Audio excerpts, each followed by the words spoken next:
سلام، من علیرضا هستم با یکی دیگه از ویدیوهای آموزشی نتورک دریم در خدمت شما. تو این ویدیو آموزشی میخوایم در مورد اکسس لیست توی اکسس پوینت های میکروتیک صحبت کنیم.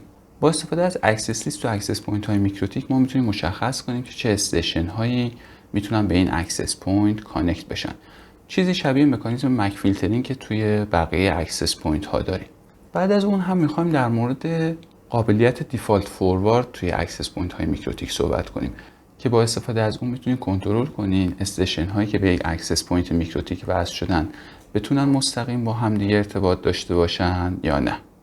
خیلی ممنون میشم اگه این ویدیو رو دوست داشتین اون رو لایک کنین و توی کانال ما سابسکرایب کنین. توی اکسس پوینت های میکروتیک با استفاده از اکسس رول ها ما میتونیم مشخص کنیم که چه استیشن هایی میتونن به اکسس پوینت ما وصل بشن و چه استیشن هایی نمیتونن وصل بشن.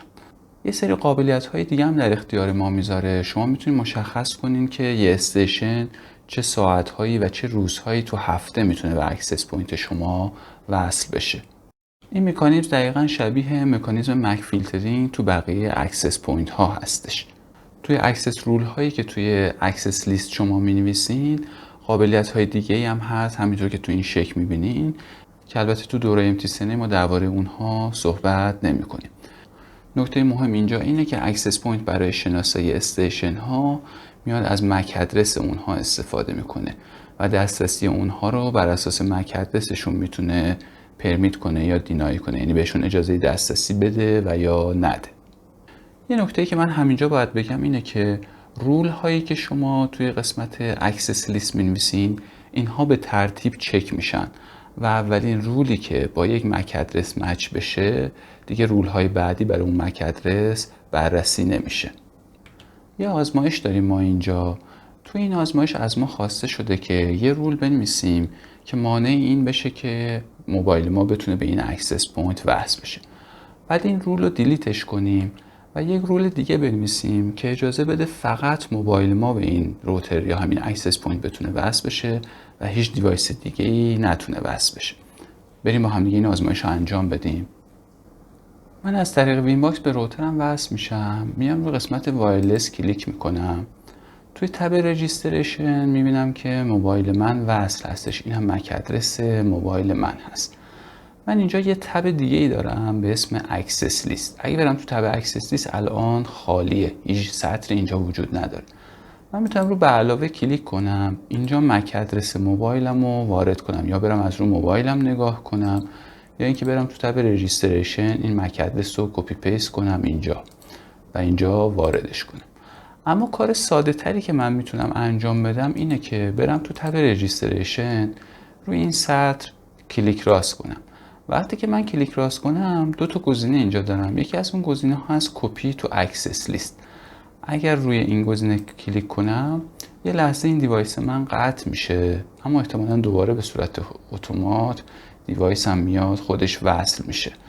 من یه سطر اینجا دارم، نگاه کنین، اون دقیقاً کپی شد توی اکسس لیست. تو رجیستریشن هم الان میبینم که موبایل من دوباره به صورت خودکار کانکت شد. این مک موبایل من هستش، آخرش 1259. اینجا مگه نگاه کنم اونو کپی کردم اینجا. این باعث میشه که کار من ساده تر بشه، نخواد بیام اینجا خودم دستی وارد کنم. حالا اگه روی این سطر دابل کلیک کنم اون مک برای من کپی شده، گفته روی اینترفیس WLAN 1. دو تا تیک اینجا من دارم، در مورد اینها میخوام صحبت کنم. اولش میخوام در مورد گزینه آثنتیکیشن صحبت کنم. اگر من تیک گزینه آثنتیکیشن رو بردارم به معنای احراز هویت و روی اپلای کلیک کنم یا روی اوکی کلیک کنم، این یعنی این که به این مک ادرس که موبایل من باشه اجازه وصل شدن به این اکسس پوینت رو نده. من نگاه میکنم تیک آثنتیکیشن رو گفتم برداشتم، یعنی نمیذاره موبایل من که مکش این هستش به این اکسس پوینت وصل بشه. اگه من الان برم تو تب رجیستریشن میبینم دیگه سطری وجود نداره و موبایل من هر چقدر سعی میکنه وصل بشه نمیتونه. اگه من برم تو قسمت لاگ توی روتر میکروتیکم باز کنم، اینجا یه سطری داره برای من میاد 1259 مک موبایل من بودش، نوشته این local ACL reject، یعنی این داره سعی میکنه وصل بشه اما روتر من بهش اجازه وصل شدن نمیده. اگر من برم یه بار دیگه رو موبایلم سعی کنم وصل بشم، شما اینجا اینو دوباره احتمالاً میبینید. الان دیدین که چند بار سعی کرد وصل بشه، attempts to associate نوشته اما ACL ریجکتش میکنه. پس این دقیقاً اون کاری شد که شما میتونید بیاین بگین من یه مک ادرس خاص رو نمیخوام بهش اجازه وصل شدن بدم. یه مورد دیگه ای که ممکنه بیشتر کاربرد داشته باشه و تو آزمایش هم از ما خواسته بود این بود که فقط به موبایل خودمون بیایم اجازه وصل شدن بدیم و به بقیه این اجازه رو ندیم. برای این کار من میام رولم رو ادیت میکنم، روی این دابل کلیک میکنم، تیک گزینه آثنتیکیشن رو این دفعه میزنم، میگم اوکی، یعنی اجازه بده به این مک که وصل بشه. اگر من دوباره روی موبایلم سعی کنم، یه بار دیگه ترای میکنم، من الان روی موبایلم برم تو تب رجیستریشن میبینم موبایلم تونست وصل بشه. اما نکته‌ای که الان وجود داره با تنظیمی که ما الان روی اکسس پوینتمون داریم، موبایل ما میتونه وصل بشه، هر دیوایس دیگه هم میتونه وصل بشه. برای اینکه من بگم دیوایس های دیگه نتونن وصل بشن، دو تا راه حل دارم. یه راه حلش اینه که برم تو تب اکسس لیست یه رول دیگه اضافه کنم. تو این رول دیگه مک ادرس رو هیچی نذارم. وقتی من مک ادرس رو خالی میذارم، هیچی وارد نمی‌کنم، یعنی هر مک ادرسی. بعد بیام تیک آثنتیکیشن رو برش دارم، روی اپلای کلیک کنم، بعدش روی اوکی کلیک میکنم. رول ها به ترتیب چک میشه. نگاه کنید، رول 0 داریم، رول 1. رول 0 میاد میگه که این مک ادرس که موبایل من اجازه وصل شدن داشته باشه. رول 1 میاد میگه هر مک ادرس دیگه ای، چون ما اینجا هیچ چی وارد نکردیم یعنی هر مک ادرس دیگه ای، و چون تیک آثنتیکیشن رو برداشتیم یعنی اینکه اجازه وصل شدن نداشته باشه. حالا اگر دیوایس دیگه ای سعی کنه بخواد به این اکسس پوینت وصل بشه، نمیتونه. اگر شما بخواید به دیوایس اجازه بدین که وصل بشه، باید بیارینش بالای این رول 1 یه رول دیگه بنویسین. به عنوان مثال مثلا من یه دیوایس دیگه ای دارم، این مک رو من کپی میکنم، میام میگم که یه مک اینجوری فرض کنین آخرش باشه 58. اینترفیسش یا میتونم انی بذارم، یا اگه چند تا کارت شبکه دارم میتونم اونی که مد نظرم انتخاب کنم. برای این تیک آثنتیکیشن رو بزنم، اوکی کنم. حالا این رول رو من میتونم بگیرمش ببرمش بالاتر، یعنی این مک 59 و 58 بتونن وصل شن، هیچ کس دیگه نتونه وصل بشه. این دقیقاً اون چیزی هست که توی مک فیلترینگ توی خیلی دیگه از اکسس پوینت ها هم شما دارید. یک مدل دیگه ای که من میتونستم این کار رو انجام بدم اینطوریه که من برم تو تب وایرفای اینترفیسز، روی اینترفیس وایرلس هم که WLAN1 هست دابل کلیک کنم. اینجا من یه تیک دارم دیفالت آثنتیکیت، یعنی میاد میگه به صورت پیش‌فرض شما همه رو احراز هویت کن، بهشون اجازه بده که وصل بشن، به شرط اینکه پسورد صحیح رو داشته باشن. من اگر این تیک رو بردارم رو اپلای کلیک کنم، رفتار پیش‌فرض رو تغییرش دادم. حالا میام میگم که به هیچ کس به صورت پیش‌فرض اجازه وصل شدن نده، مگر اینکه تو تب اکسس لیست صراحتاً برای ذکر شده باشه که اجازه وصل شدن داشته باشه. یعنی به صورت پیش‌فرض هیچ کس اجازه وصل شدن نداره. حالا روی اوکی کلیک میکنم، میرم تو تب اکسس لیست، این دوتا رول انتهایی رو من الان میتونم پاکشون کنم.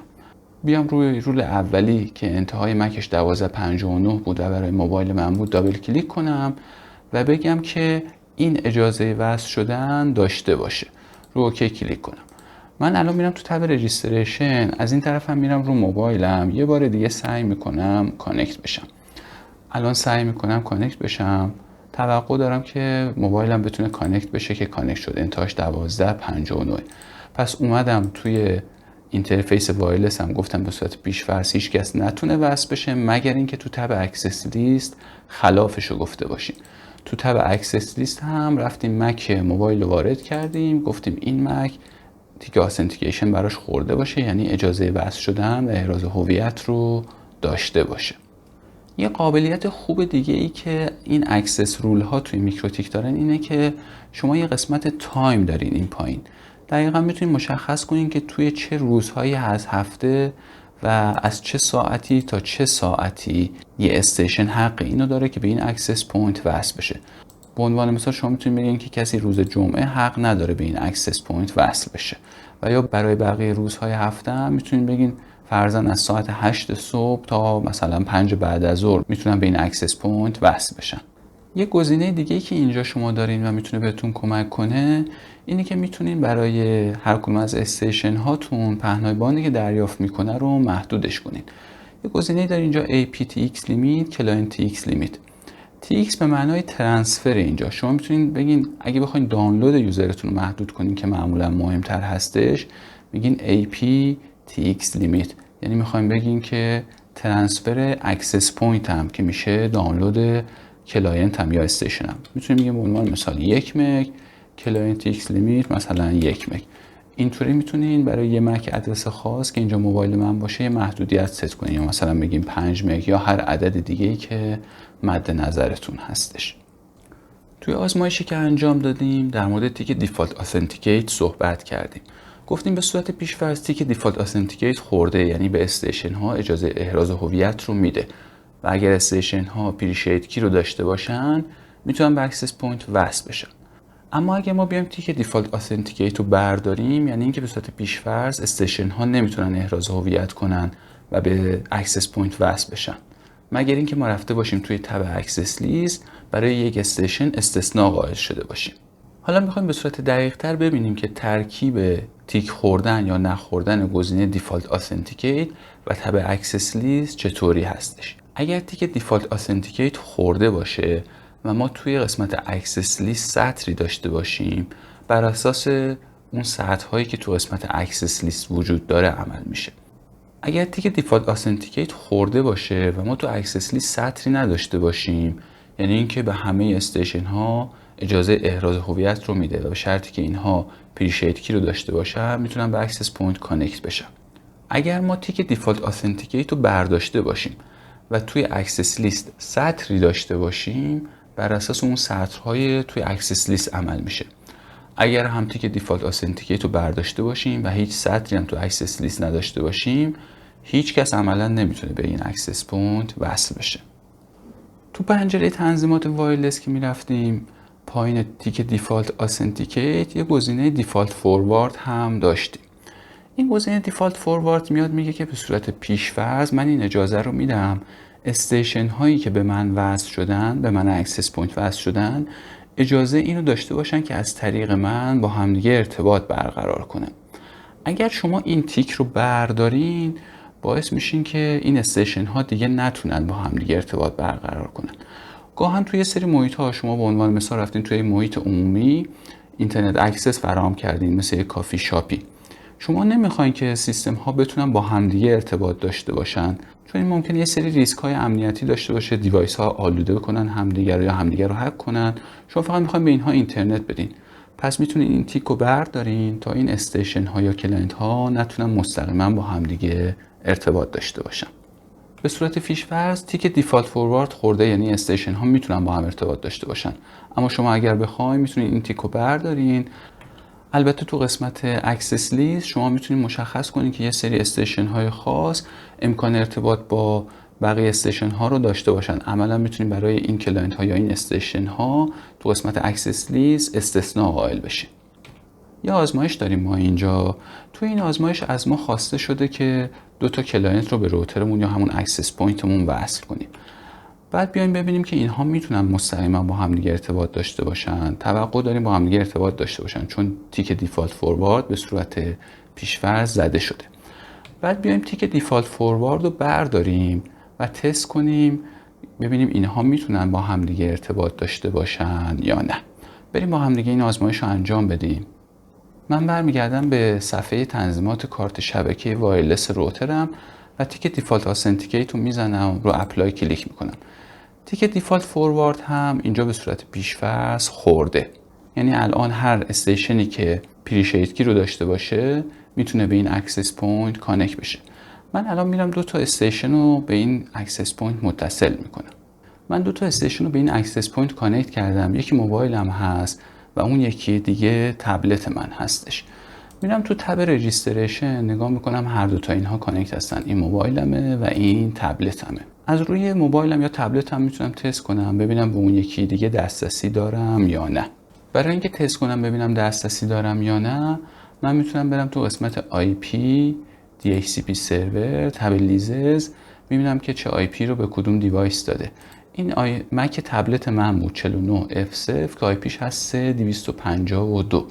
من میرم از رو موبایلم سعی میکنم آدرس این که 3252 هست رو پینگش کنم. رو موبایلم من یه نرم افزار پینگ نصب کردم که تونستم رو موبایلم الان آدرس تبلتم رو پینگ کنم. یه مقدار خودم هم اول شک داشتم، گفتم شاید مانع ICMP بشه، اما بدون مشکل موبایلم داره تبلتم رو پینگ میکنه. الان اگر نگاه کنی تبلتم نشه گلکسی تب S7 FE، اینم موبایلم که یه A50 هستش. کار بعدی که من انجام میدم، میرم تو قسمت وایرلس هم دوباره تو وای فای اینترفیسز رو WLAN کلیک میکنم، این تیک گزینه دیفالت فوروارد رو برمیدارم و اپلای میکنم. دوباره میرم رو موبایلم چک میکنم ببینم پینگ های من همچنان ادامه داره یا نه. الان رو موبایل من شروع کرد تایم اوت دادن، یعنی دیگه استیشن های من نمیتونم با هم دیگه ارتباط برقرار کنن. البته هم موبایلم هم تبلتم الان اینترنت رو دارن، اما ارتباط مستقیم با همدیگه ندارن. یه نکته که من همینجا باید بهش اشاره کنم اینه که درسته که من تیک دیفالت فوروارد رو برداشتم، اما شبیه زمانی که تیک دیفالت آثنتیکیت رو برمی داشتم میتونم برم توی تب اکسس لیست و استثناء قائل بشم.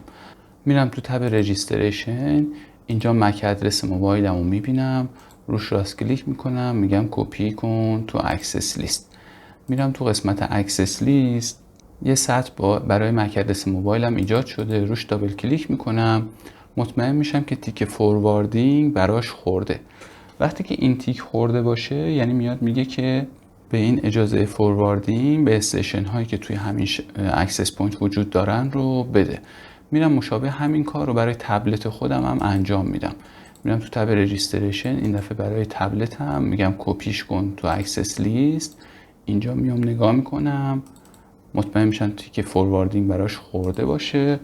حالا دوباره توی موبایلم که من دارم چک میکنم پینگ های تبلتم برگشتش، یعنی من باید هر دوتا اینها رو تو اکسس لیست اضافه کنم و مطمئن باشم تیک فورواردینگش خورده تا اون تنظیماتی که با برداشتن تیک دیفالت فوروارد انجام داده بودیم عملا اوورراید بشه. یه گزینه دیگه‌ای که ارزش داره من همین الان بهش اشاره کنم، اون هم اینه که من تو قسمت وای فای اینترفیسز تو تنظیمات WLAN هم یه تیک هاید SSID داشتیم. من اگه این تیکو بزنم استیشن ها SSID من رو نمیبینن و اگر بخوام به شبکه من وصل بشن باید SSID رو هم بدونن، یعنی این SSID نتورک دیریم رو هم بدونن، پریشیت کی رو هم بدونن. البته یه نکته که باید بهش اشاره کنم اینه که این خیلی امنیت شما رو بالا نمیبره، چون روش‌هایی وجود داره که امکان پیدا کردن SSID حتی زمانی که تیک هاید SSID خورده باشه رو به شما میده. خیلی ممنونم که وقت گذاشتین و این ویدیو رو تماشا کردین.